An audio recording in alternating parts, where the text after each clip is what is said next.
नमस्कार दोस्तों, IAS point में आपका स्वागत है। मैं उत्कर सिंह। हम आज के वीडियो में बात करेंगे जाति आधारित जनगणना पर। जैसे कि हम लोगों की जनगणना हर 10 साल बाद होती है जनगणना। जैसे 2001 में हुई थी, 2011 में हुई थी और 2021 में होनी थी, लेकिन कोरोना के कारण रुकी हुई है। तो हम लोग जनगणना के बारे में जानेंगे और जाति आधारित जनगणना के बारे में भी देखेंगे। तो वीडियो शुरू करने से पहले सब्सक्राइब बटन को दबाकर चैनल को सब्सक्राइब कीजिए और वीडियो को पूरा देखिए, क्योंकि यह वीडियो बहुत ही अधिक इन्फॉर्मेशनल होने वाला है। तो जो जाति आधारित जनगणना है, इसे हाल ही में एनडीए मतलब भाजपा और उसके सहयोगी दलों व क्षेत्रीय दलों की ओर से जाति आधारित जनगणना की मांग की गई है, लेकिन सरकार ने अनुसूचित जातियों व जनजातियों के अलावा अन्य जनगणना नहीं करने का फैसला लिया है। भाजपा और उसके सहयोगी दलों की तरफ से जाति आधारित अलग अलग जातियों की अलग अलग जनसंख्या की मांग की है, गिनने की मांग की है। मतलब कौन सी जाति कितनी है भारत में, उसकी जनगणना की मांग की है, लेकिन सरकार ने साफ मना कर दिया है। सरकार ने कहा है कि वह सिर्फ अनुसूचित जातियों की और अनुसूचित जनजातियों की ही गणना करेगा, ना कि अन्य सभी अलग अलग जातियों की। तो हम बात करते हैं सामाजिक और आर्थिक और जातिगत जनगणना के बारे में। तो सामाजिक, आर्थिक और जातिगत जनगणना वर्ष 1931 के बाद 2011 में पहली बार आयोजित किया गया, परंतु सरकार द्वारा इसके आंकड़े सार्वजनिक नहीं किए गए।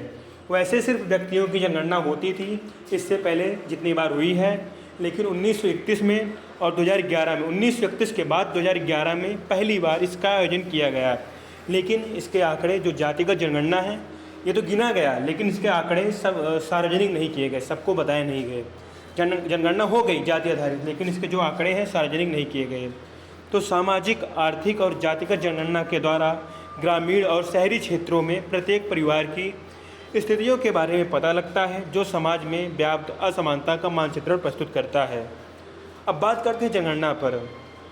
तो जनगणना देश की आबादी के आकार, वितरण और सामाजिक, आर्थिक, जनसांख्यिकीय और अन्य विशेषताओं के बारे में जानकारी प्रदान करता है। जो जनगणना होता है वह यह बताता है कि देश में कितनी आबादी है, उसका आबादी का वितरण क्या है और इसकी सामाजिक और आर्थिक जनसांख्यिकी क्या है, और इसके अन्य विशेषताओं के बारे में जानकारी प्रदान करता है। तो भारत में अंग्रेज़ों के समय प्रथम जनगणना 1872 ईस्वी में लॉर्ड मेयो के काल में हुई, परंतु लॉर्ड रिपन ने 1881 ईस्वी में भारत की सर्वप्रथम नियमित जनगणना करवाई। तो आप लोग इस प्रश्न को नोट कर लीजिए, इसका उत्तर है, मतलब भारत में प्रथम जनगणना कब हुई। तो इसका उत्तर है आपका 1872 ईस्वी में लॉर्ड मेयो के शासनकाल में, लॉर्ड मेयो के काल में 1872 ईस्वी में भारत में प्रथम जनगणना हुई। लेकिन पहली नियमित जनगणना 1881 ईस्वी में लॉर्ड रिपन के काल में हुई। उसके बाद प्रत्येक 10 वर्ष बाद नियमित जनगणना होने लगी। तब से लेकर आज तक प्रत्येक 10 वर्ष के अंतराल पर जनगणना करवाई जाती है।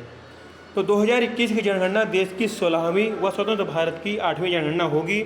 जनगणना 2021 का थीम है जन भागीदारी से जन कल्याण। हर जनगणना का थीम होता है और सभी कार्यक्रम का, लगभग सभी कार्यक्रमों का थीम होता है। तो जनगणना 2021 का थीम है जन भागीदारी से जन कल्याण तक। तो आप लोग नोट कर लीजिए, जनगणना 2021 का थीम है जन भागीदारी से जन कल्याण।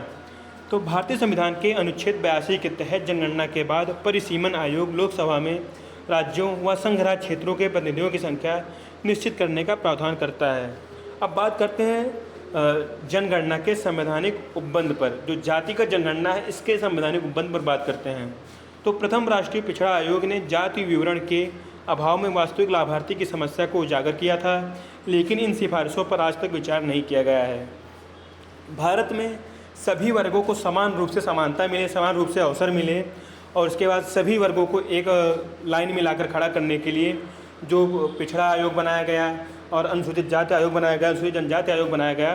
तो वैसे तो अनुसूचित जाति और जनजाति का आंकड़ा हमेशा रहता है, लेकिन जो पिछड़ा आयोग है इसके पास पिछड़ी जातियों के आंकड़े नहीं हैं, मतलब उनकी जनसंख्या का आंकड़ा नहीं है, इसलिए उनके विकास का कार्य नहीं हो पाता है। तो इससे पहले प्रथम राष्ट्रीय पिछड़ा आयोग ने जाति विवरण के लिए, मतलब इसके अभाव में, जाति विवरण के अभाव में वास्तविक लाभार्थी की समस्या को उजागर किया था और उसने सिफारिश किया था कि जनगणना किया जाए। संविधान का अनुच्छेद 15 का भाग 4 के तहत सामाजिक और शैक्षणिक दृष्टि पिछड़े नागरिकों, अनुसूचित जाति व जनजाति के लिए आरक्षण का अधिकार प्रदान किया गया है।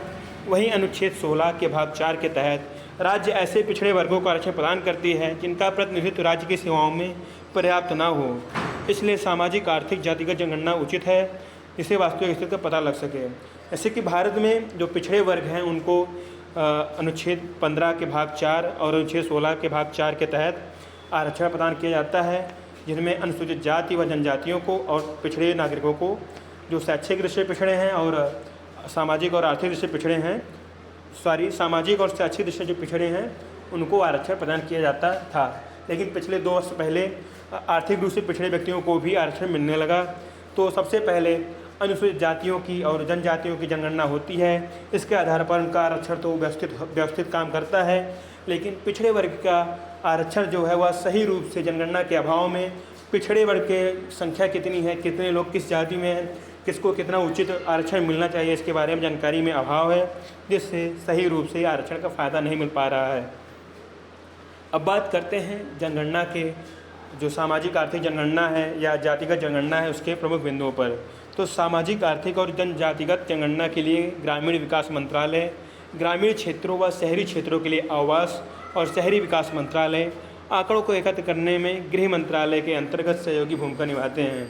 1931 में हुई सामाजिक आर्थिक और जनजातिगत जनगणना के समय भारत के वायसराय लॉर्ड विलिंगटन थे। भारत में जो इससे पहले मतलब 2011 में सामाजिक आर्थिक और जनजातिगत जनगणना हुई थी, जो सबके सामने सार्वजनिक नहीं किया गया था। इससे पहले 1931 में लॉर्ड विलिंगटन के काल में सामाजिक आर्थिक और जनजातिगत जनगणना पहली बार हुई थी। इसको आप लोग नोट कर लीजिए। तो आपके पास इसमें से कई प्रश्न बनते हैं। पहला कि भारत में पहली जनगणना कब हुई थी, दूसरा कि भारत में नियमित जनगणना कब से शुरू हुई थी, और तीसरा है भारत में सामाजिक और आर्थिक और जनजातिगत जनगणना पहली बार कब हुई थी और आखिरी बार कब हुई थी। तो अगर वीडियो से कुछ भी जानकारी, वीडियो को लाइक कीजिए, दोस्तों में शेयर कीजिए और चैनल को जरूर सब्सक्राइब कीजिए। और जो मैंने 3 प्रश्न पूछा है उसका उत्तर आप कमेंट में दीजिए। बहुत धन्यवाद।